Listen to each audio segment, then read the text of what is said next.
नमस्कार, आप देख रहे हैं कुरुक्षेत्र मीडिया। मैं हूं राजेंद्र स्नेही। आज हम बीडीपीओ कार्यालय इस्माइलाबाद पहुंचे हैं। यहां सरपंच एसोसिएशन के विरुद्ध ठोल के ग्रामीण प्रतीक सांगवान का धरना जारी है। लगातार चौथा दिन है। आज प्रतीक सांगवान यहां अपने साथियों के साथ और ग्रामीणों के साथ धरने पर बैठे हैं। हम इनसे जानते हैं कि इनके धरने का क्या उद्देश्य है। दरअसल एजुकेशन डिपार्टमेंट के खिलाफ ठोल गांव के सरकारी स्कूल के विरुद्ध, स्कूल में कथित भ्रष्टाचार के विरुद्ध प्रतीक सांगवान ने आवाज उठाई थी। उसके बाद इनका जो प्रदर्शन है वो लगातार जारी है। इनसे हम जानते हैं कि इनका क्या उद्देश्य है और सरपंच एसोसिएशन और एजुकेशन डिपार्टमेंट के साथ इनकी लड़ाई जो है उसका क्या उद्देश्य है, किस तरह चल रही है। कड़ाके की सर्दी है, दूसरी तरफ यहाँ धरना प्रदर्शन है। प्रतीक जी, आपका स्वागत है। राम राम जी सभी को। सर, क्या उद्देश्य है और कितने दिन हो गए हैं यहाँ प्रदर्शन को? सर, मैं आपको उद्देश्य बता देता हूँ जी। उद्देश्य मेन बात क्या थी जी, हमने अपने गांव ठोल स्कूल की आरटीआई लगाई थी और उसमें काफी भ्रष्टाचार सामने आया था। तो हमने बीडीपीओ डीसी साहब को शिकायत पत्र दे दिया था जांच के लिए। तो चलो वो कार्रवाई थी जी, प्रशासन को करनी थी तो डिपार्टमेंट देखता जी, डीसी साहब जांच करते। तो उसके बावजूद क्या जी, इन्होंने सरपंच एसोसिएशन ब्लॉक इस्माइलाबाद ने एक वीडियो जारी करी है जी, और बीडीपीओ ऑफिस के प्रांगण से खड़े होकर वीडियो बनाई गई जिसमें मुझे लीगल नोटिस की धमकी दी गई, चेतावनी दी गई, जो बिल्कुल गलत है। ये तो सरपंच एसोसिएशन का तो कोई लेना नहीं, कोई देना नहीं, जान ना पहचान। इनका क्या मतलब है? ये क्यों इस मामले को दबाने की कोशिश कर रहे हैं? क्या इनका मकसद है मेरे को दबाने का? और क्यों इन्होंने मेरे को धमकी दी इस बात की? तो ये तो देखो सरासर दबाने की एक। आपका आंदोलन सरपंच एसोसिएशन के विरुद्ध है? बिल्कुल जो एजुकेशन डिपार्टमेंट का था वो शिकायत पत्र हमने दे रखी है, वो जांच का विषय है। वो डीसी साहब जांच करवाएंगे, वो उनको हमने दे रखा है। ये तो इनका सरपंचों का तो कोई शिक्षा विभाग से कोई लेना देना ही नहीं होता। ये क्यों उस शिक्षा विभाग के काम को दबाने की, जो भ्रष्टाचार है क्यों दबाने की उसकी कोशिश कर रहे हैं? क्यों मेरे को ये नाम लेकर? क्या आपने किसी बड़े लोगों से इस एसोसिएशन की बात करी? बिल्कुल की है जी। मैंने खुद प्रधान जी से को भी फोन किया कि प्रधान जी, आपने जो ये गुरलाल जी है कि आपने जो ये वीडियो डाली है ये किस मकसद से डाली है? आपने अगर कोई बात थी मेरे को पंचायत में बुलाते, जिस टाइम आप लोगों को वीडियो बनाने से पहले मेरे को बोल भी सकते थे कि कोई अगर मनमुटाव है तो आप पूछते। ये मतलब नहीं है ना जी कि सरपंच इकट्ठे कर लिए और वीडियो डाल दी, धमकी दे दी।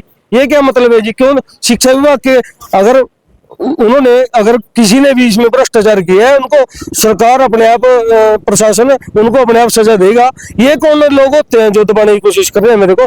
आरटीआई लगाना, सूचना मांगना सबका अधिकार है, इसको कोई रोक नहीं सकता, ना कोई दबा सकता है। आरटीआई में भ्रष्टाचार का भी आपको कुछ वो मिला था? मेरे को बिल्कुल मिला है जी। मेरे को तो लेबर का जो इन्होंने नाम लिखे हैं वो, एक तो कमाल की बात तो देखो जी, एक तो लड़का पुलिस में है, पंजाब पुलिस में, जिसके इन्होंने 12-14 हजार रुपए नाम लिख के अपना सारे पैसे दो के खाते में डाले और सारे वो उनसे निकलवा के कैश ले लिए। ये मेरे को खुद उन लोगों ने बताया है जिनके खाते में पेमेंट इन्होंने डलवाई है। क्योंकि वो देखो, अगर किसी को, उनको तो बेचारों को ये भी ना पता हो कि पेमेंट किस चीज की आनी है, क्यों आनी है। ये तो जो इन्होंने प्रिंसिपल जेई ये जो मिले हुए हैं ना जी, ये तो चलो देखो हम इनको सजा नहीं दे सकते। हमने तो डॉक्यूमेंट निकलवाए और डीसी साहब को हमने शिकायत पत्र लिख दिया। तो देखो वो तो जांच का विषय है। तो मेरे को क्यों, किस बात के लिए दबाया गया? अब अजरावर से भी मेरे पास काफी लोग आए हुए हैं और आसपास के गांव से भी लोग आए हुए हैं जिन्होंने, जो सरपंचों ने दुखी कर रखे हैं। और इनकी देखो, मैं तो ये कहूंगा अगर इनकी जांच करवाओ, अगर मेरी कहीं जरूरत पड़ती है कंधे से कंधा मिला के आप लोगों के साथ चलूंगा। और इनको अगर किसी ने बिल्कुल भी अगर कोई भ्रष्टाचार में शामिल मिले तो उसको देखो सजा मिलनी बहुत जरूरी है। अब आपका संघर्ष कब तक चलेगा? देखो, क्या चाहते हैं? मैं चाहता हूँ जी, जो ये सरपंच एसोसिएशन ने वीडियो डाली है इसका स्पष्टीकरण दिया जाए। और दूसरी बात क्या है जी, स्पष्टीकरण अगर नहीं देते और ये माफी नहीं मांगते तो देखो मेरे, ये तो गलत बात है। अब बीडीपीओ साहब आए हुए हैं सामने, अभी आए हैं, तो इनका भी तो कोई फर्ज बनता है जी। इनके प्रांगण से वीडियो डाली गई है। आपने बीडीपीओ साहब से इस बारे में? बिल्कुल की है जी, हमने लिखित में भी कार्रवाई के लिए दी है। ये इनको बोलना चाहिए था कि ये इन्होंने किस पर्पज से वीडियो डाली है। और किस पर्पज से इन्होंने ये काम किया है। ये देखो बीडीपीओ साहब इस बात को प्रेस कॉन्फ्रेंस के जरिए भी लोगों को ये बता रहे हैं कि सरपंचों ने सफाई दे रहे हैं। इनसे पूछो तो सफाई देने का इनका क्या अधिकार है, इन पे कार्रवाई बनती है जी। ये तो लॉ है क्या? ये तो फिर ये तो समझो तानाशाही होगी एक। अगर आज मेरे गांव के मैटर में, स्कूल के मैटर में, और इनका कोई लेना देना भी नहीं, कभी इनका नाम नहीं लिया, मैं जानता भी नहीं इनको एसोसिएशन वालों को, तो ये वीडियो किस बात के लिए डाल रहे हैं? ये कार्रवाई भी होनी चाहिए थी और इनके ऊपर एफआईआर भी बनती है जी, और इनसे माफी भी मंगवानी चाहिए थी, इनको नोटिस भी देना चाहिए था। ये तो देखो बीडीपीओ का है। अब दूसरी बात क्या जी, बीडीपीओ साहब क्या कह रहे हैं, उन्होंने मेरे को उदाहरण देखो क्या दे रहे हैं जी। वो उदाहरण दे रहे हैं, अगर कहीं बस स्टैंड पे कोई गलत काम होता है तो क्या आप कोई धमकी भरी वीडियो डालता है कि आप जीएम को पकड़ोगे? बीडीपीओ साहब, ये आप एक ग्रेजुएटेड ऑफिसर हो, आपको ये बातें शोभा नहीं देती।